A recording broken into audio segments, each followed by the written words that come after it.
So since the early 1980s, South Asia, within the subcontinent, India has been faced with a nuclear program that has been developed, financed, sponsored by external powers to help Pakistan become a nuclear weapon state. So by the late 1980s, India had to respond with a more concrete nuclear doctrine and strategy that took up till about 10 years to formulate. So it's only formally in 1998 where India declared itself a nuclear weapon state. By 2003 declared a nuclear doctrine.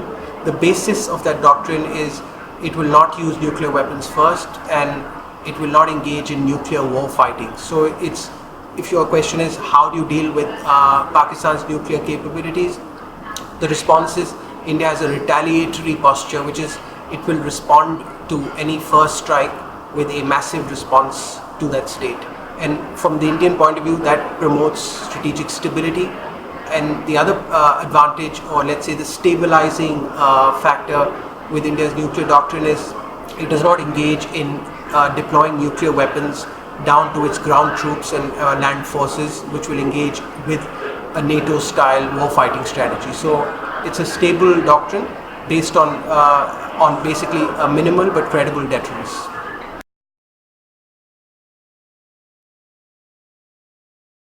So the 2005 agreement was actually one of the most dramatic changes that have occurred in the international nuclear regime, because until that period you had a structure of non-proliferation that was sponsored, developed and promoted by the United States to actually, and India was one of the objects of that containment or rollback of nuclear weapons capability. So 2005 saw a change in how the United States, and shortly after that most of the international community, viewed India's possession of nuclear weaponry, and it accepted that capability. Of course, formally India still does not have a status as a formal nuclear weapon state like the NPT-5 nuclear possession states do, but there are certain, so it's sort of lying in between the world of those that have completely given up their nuclear weapons and those formal 5 states.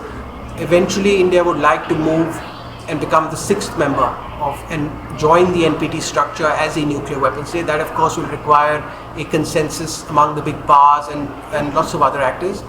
What was the impact of that agreement on India?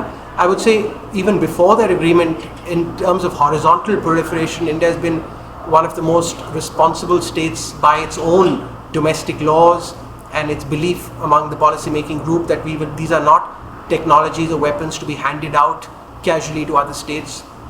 So in that sense, 2005 was a recognition of that non-proliferation record, and this will further bring India into the sort of the global consensus on who are the states that possess these, and make it a partner in that structure, even though there are still lots of other steps that need to be taken to integrate India into lots of the other institutional arrangements which together have created this edifice of a non-proliferation regime.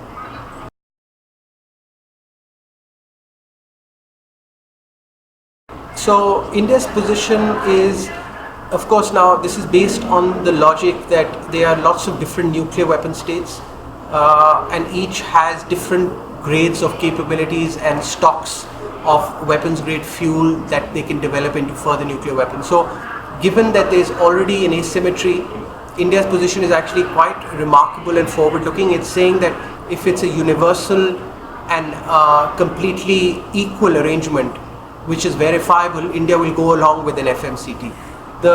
One of the issues, however, is that there are several other states which aren't going to go along with this. I think Pakistan and one of the states will not at this stage go along. So I think Indian policymakers don't expect much progress in this process, but insofar as its own doctrine is concerned, I think it is going to soon, in the next 5 to 10 years, reach an adequate level of stocks and capabilities which will allow it to perhaps enter into some kind of a multilateral arms control on limiting fissile material for its capabilities. Thank you.